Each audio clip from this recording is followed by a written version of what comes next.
Class 4, 1200 metres for race number 2, and the field looks like this. Great Joy heads them. First up, Matthew Poon taking 7 off from barrier 9.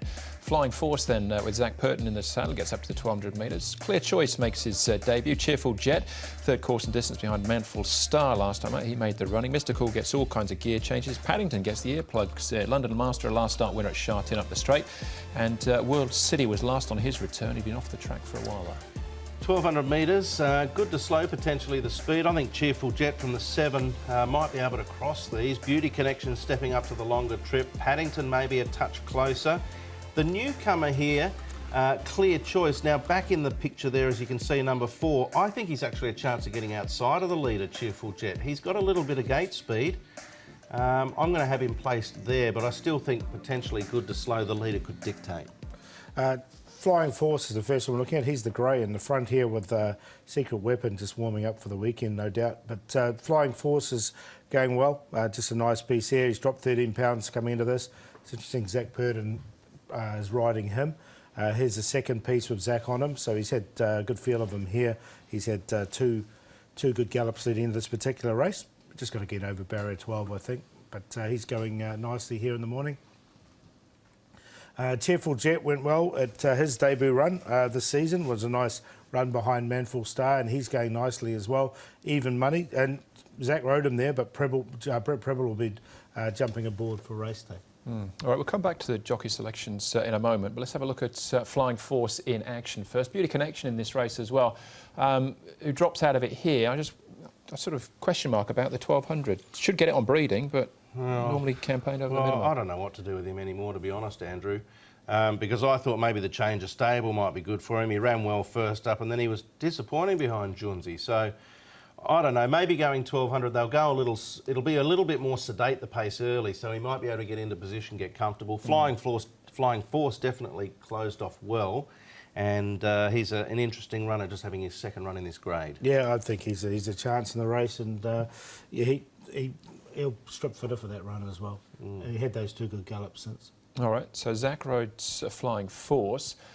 He was on board Cheerful Jet, though, last time out. This is the run we're having a look at now with Magical Champion in the field too. This was a very good performance. He showed great speed. He was able to take over from Buddy Bundy here, and Phantom Falcon was in the race too. Love Chunghwa chiming down the middle. He's gone on to win since. I think the Manful Star form stood up on the weekend too, if I remember rightly. So Cheerful Jet, I thought this was a terrific effort for his first run of the season. I think he can find the front and should strip fitter. It'd be very hard to catch, I think. Yeah, I've got him on top. And a little question mark because he bled, didn't he? This is his second up after bleeding. So. Okay. Yeah. Clear Choice, the debutante.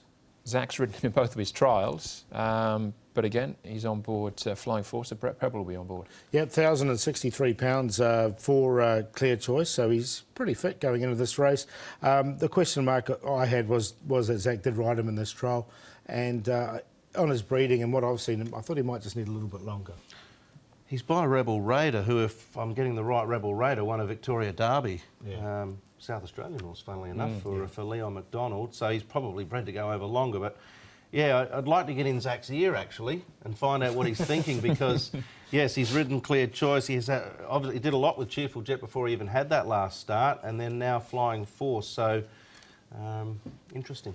That horse finishing second there as well was 80-80, same as colours as 50-50, and there's another one called 90-90. Oh, is there? They both trialled really well Tuesday morning as well, so put those in the black book. But they got 9 hopes. Importantly, who wins this one, Paul? Yeah, I've got Cheerful Jet on top.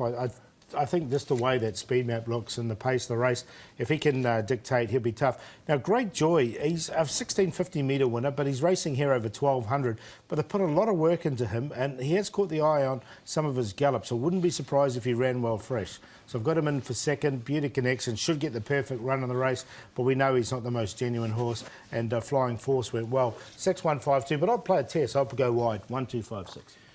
I go straight out on the 6. I think Cheerful Jet is a nice type of horse. He didn't do a great deal last season. Obviously, he bled in May, but he's come back well. That was evident in his first up performance. Straight to the front and just keeps on going. Clear Choice, I think he might be able to cross over potentially and sit outside of him. So I'm going to throw him in at a little bit of value. Beauty Connection and Flying Force, 6, 4, 5 and 2. Even if the 4 can't get outside of Cheerful Jet in the early stages, I think he'll hit the line okay. So they're my numbers, but I'm happy to go with the 6 straight out. Yeah, I've got the 6 and 2. I thought London Master might be quite interesting for that win off Chartin. He's got a good draw. Yeah, I don't know whether or not he could roll forward, possibly, but he was a winner and won well last start. Absolutely.